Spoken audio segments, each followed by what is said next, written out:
Selamat pagi semuanya, salam sejahtera untuk kita semua. Perkenalkan, nama saya Daniel Aristiawan. Saya adalah mahasiswa Universitas Terbuka Surakarta, Prodi Ilmu Komunikasi semester 4. Di sini saya akan menjelaskan tentang proposal program yang akan saya buat. Saya akan menerangkan di sini saya membuat suatu program yang bertemakan kampanye digital. Ya, kampanye digital yaitu untuk menjaga silaturahmi kekerabatan di era media sosial. Saya akan menjelaskan mengapa program ini dibuat, karena saya sudah melakukan riset dan juga menemukan beberapa hal di sini. Hal yang pertama itu, menurut data Asosiasi Penyelenggara Jasa Internet di tahun 2024 ditemukan sekitar 78% masyarakat Indonesia itu menggunakan sosial media sebagai alat berkomunikasi.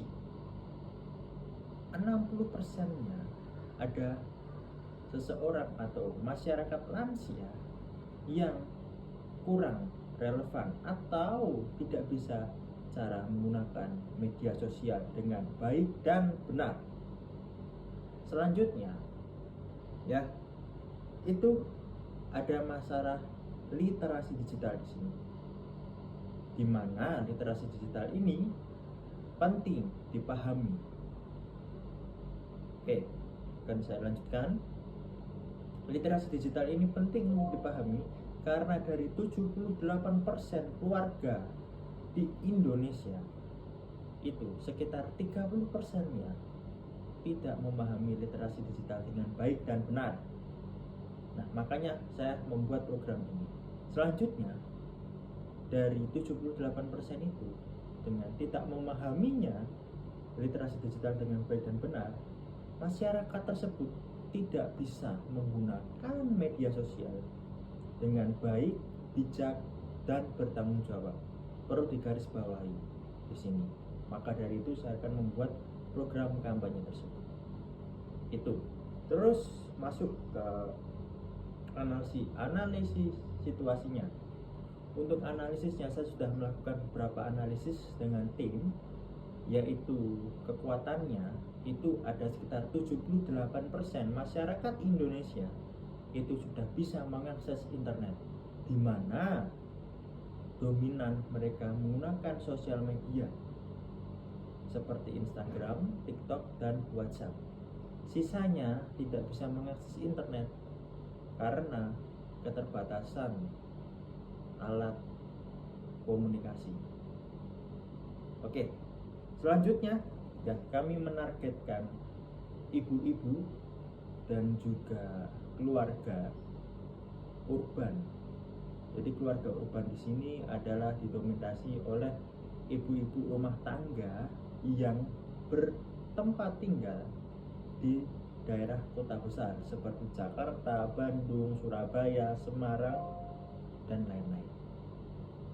Nah, untuk kekuatannya sendiri tadi sudah saya jelaskan, tetapi di sini ada kelemahan juga yang perlu dipahami, yaitu seperti yang saya sebutkan tadi, rendahnya literasi digital, dan juga ada konten toksik yang perlu dipahami di sini. Makanya konten toksik itu harus dikurangin, itu ya. Terus juga ada opportunity atau peluang di sini. Jadi peluang untuk literasi digital dinaikkan, ya. Terus ancaman juga ada. Di sini ancamannya adalah banyaknya hoax, banyaknya cyberbullying.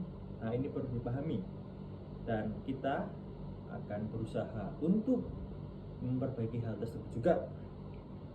Nah, selanjutnya strategi yang saya dan tim akan buat, saya akan menargetkan sekitar 50% di Instagram. Kita akan menggunakan video reels di Instagram, 40% kita akan gunakan juga di video TikTok, dan 10% akan kita gunakan di WA channel. Ya, Kenapa saya menargetkan demikian? Karena video reels Instagram dan TikTok itu mendominasi di era digital saat ini, di mana banyak pengguna dari Instagram dan video TikTok yang bisa kita jangkau untuk meningkatkan literasi untuk lebih baik lagi. Selanjutnya kita akan juga melakukan workshop seminar di beberapa kota di Indonesia itu juga. Dan kita akan juga berkolaborasi dengan influencer mama, salah satu influencer yang terkenal.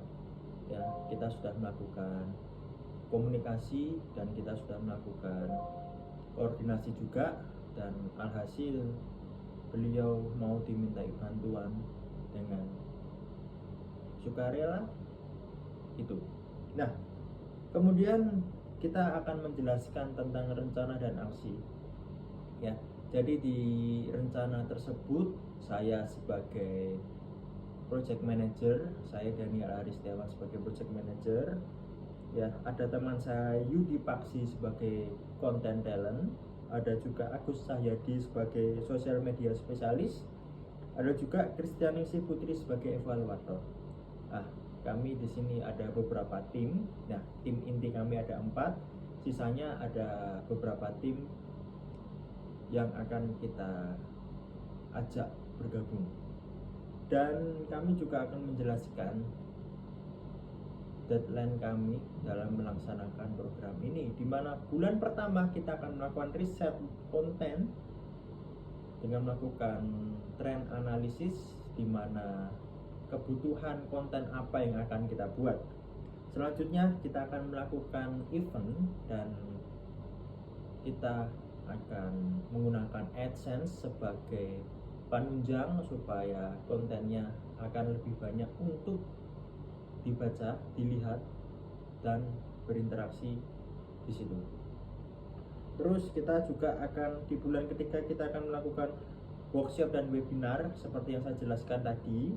Kita menggandeng beberapa influencer juga, dan kita sudah siapkan beberapa kota-kota untuk kita adakan workshop. Nah, untuk workshop dan webinar sendiri ini saya rasa akan cukup efektif karena di situ kita akan mengadakan edukasi secara offline atau tatap muka. Dan di bulan kelima sendiri kita akan melakukan evaluasi dan pelaporan sejauh mana program ini bisa berjalan. Ya. Selanjutnya saya akan menjelaskan tentang kebutuhan biaya dari kita. Kita membudget atau memperkirakan kebutuhan anggaran sekitar 30 juta. Ya, di mana 7 juta sebagai produksi konten, AdSense sekitar 3 juta, event workshop sekitar 13 juta, dan personalia sekitar 7 juta. Itu yang terakhir, ya, saya menentukan monitoring dan evaluasi. Nah, kami menentukan KPI dari program tersebut, di mana 1 juta hingga 5 juta view, sekitar 20% itu harus ada engagementnya, di mana di situ harus ada yang berkomentar dan berbagi satu sama lain, atau bisa disebut juga dengan share ke orang-orang sekitarnya. Dan juga literasi harus naik dari tadi yang angka yang saya sebutkan, mungkin dari 30% tadi harus naik ke 70%. Jadi ada gap di sini sekitar 40% naiknya. Seperti itu. Ya, kami juga akan menggunakan metode Google Analytics, survei online, dan fokus di 5 kota terbesar di Indonesia. Mungkin itu yang bisa saya sampaikan. Terima kasih, selamat pagi, salam sejahtera untuk semuanya.